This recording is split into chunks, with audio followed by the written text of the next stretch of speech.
Dear fat people, this has been floating around on the internet, I guess, for a couple of days, where a woman who's kind of funny, if a tad acerbic, has been talking about the need for fat people to just lose weight and stop putting so much food in their mouths and so on. And I get the frustration, I do, because of course, now that we're all bound to each other collectively through socialized medicine or Obamacare, but I repeat myself, other people's health decisions have a big impact on our own wallets. So I kind of get that.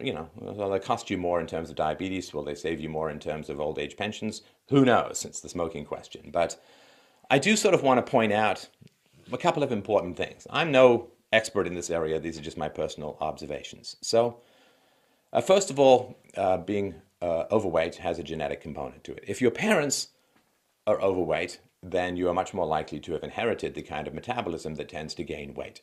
So that's pretty wretched. Everyone has seen, wherever you go, if you're a parent in particular, everyone has seen fat kids. And fat kids, you really can't blame the kids, of course, right? It's the parents who are buying the food, it's the parents who are providing the environment, it's the parents who are cooking the meals, and it is the parents who are making a disaster out of that child's metabolism and future potential for health and fitness. You can also, of course, look at the increasing, let's bubble wrap our kids and let's keep them safe from everything. Don't climb that tree, because fathers have basically vaporized for large segments of particularly the poorer Western families and in particular the American families. And it's the fathers who say, go climb the tree, and it's the mothers who are cautious.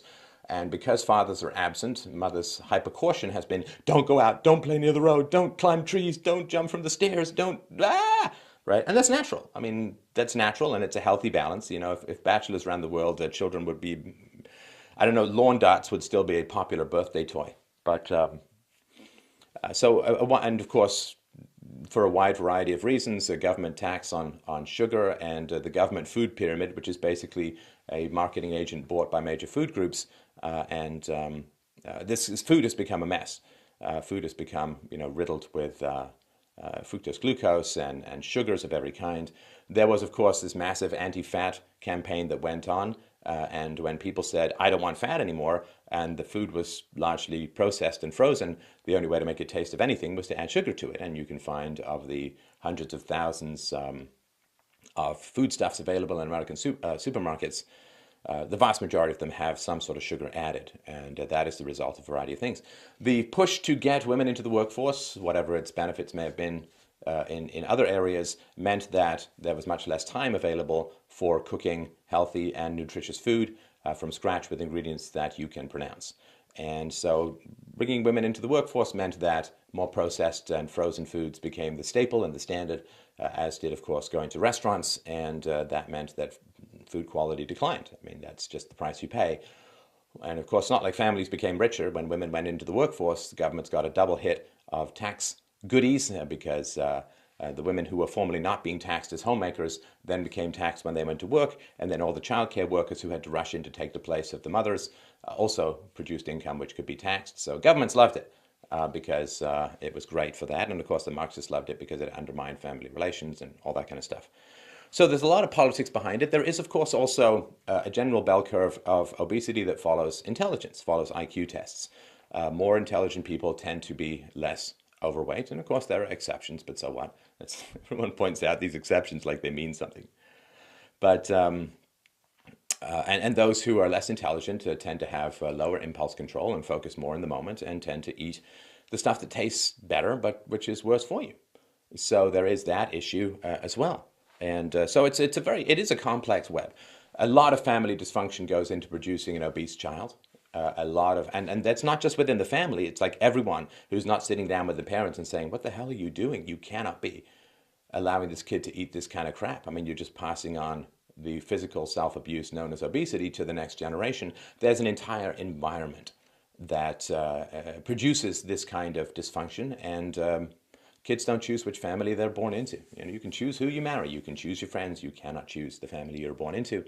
So I think some sympathy is in order. And if you happen to be born into an intelligent, high socioeconomic status, relatively svelte family, then you have the resources for better food. You have better genes for keeping weight off, and you have better environment. Also, of course, poor kids in bad neighborhoods don't have as much opportunity or freedom to go out and play. Generally, if there are bars in the window, to keep the predators out, it also keeps the children in, and that, of course, has some effect on things as well, particularly if you look at poorer or minority communities. There's more obesity there because there's more fear of the neighborhood as a whole. Physical activity has been diminished in schools for a variety of reasons, usually due to inefficient government spending and so on, so there's lots of that stuff as well. The advent of video games and really engaging media. I would go out because I was bored to tears when I was a kid because there was like maybe half an hour of cartoons every week, and now you can dial up whatever you want, anywhere you want, and that, of course, has meant that the mere outdoors, which is often badly rendered if you don't wear your glasses, the mere outdoors, well, it can't really compete with I don't know, Dragon Age, Race to the Edge, or whatever it is, right? So that's another aspect. And of course, smarter people recognize that you got to get up and exercise, but less intelligent people, it just doesn't cross their minds as much. So it's not so much fat shaming as it is, poverty shaming, low intelligence shaming. And I think that's not particularly valid. Now, the last thing as well that I wanted to mention is that I still recognize, there's free will, there's choice. You still got to make your decisions, but the best way to do it is not necessarily by screaming at people that they're fat and disgusting, but which is not what I believe. Fat, yes. Disgusting, no. But here's another aspect too. People say lose weight, and if you've ever flipped through magazines, you'll often see these before and after pictures, where before you have Aretha Franklin's butt on your belly, and afterwards you've got Britney Spears at the age of 22, washboard stomach. That, of course, is not real. That is not real. People who have gained a particular amount of weight, I don't know exactly what it is, but 50 pounds plus, 40, 50 pounds plus, what they've done is they have stretched their skin out. And they will never, ever, ever, ever, ever, ever, ever look thin again. They will never look thin again because you've stretched your skin out, and when you lose the weight, your skin hangs down in folds. And this is one of the reasons why in the before and after pictures, if they're undoctored, you don't see the belly. You see the woman in a nice dress or whatever, or you see a slightly overweight person getting more svelte, where your skin hasn't stretched out. Once you have gained a significant amount of weight, you will never, ever look normal and thin again, so to speak. Right? Normal being how they show in the after pictures. Now, what are you going to do with all of this excess skin? Well, you can go for surgery and you can get it hacked off and you can get massive amounts of stitches, which is going to leave you with a lot of scars. But basically, you will never, ever look like you did before. And there is that aspect of despair where people, you'll get health benefits for sure, but you'll look like you put on a skin suit, 12 sizes too big for you. And that is very tough. Where are you going to tuck all of the excess hanging skin, and what are you going to feel like when you get naked in front of someone, right? And this is very, very tough stuff. Very tough stuff. So people who say, well, just lose weight, I think that I've lost a little bit of weight. You can look back at my earlier videos, lost about 25 pounds, 6 years ago or whatever. And I've kept it off, but only by accepting that you can never go back, right? If you want to lose weight, you have to commit to changing your life and never going back. Right? If you quit smoking, you never smoke again. And so if you want to quit weight, if you want to lose weight, you have to up your exercise regime. And you simply have to not have that crap in the house anymore. Like you can't do it. Doesn't mean you can never have a dessert. I'll have a dessert every couple of months.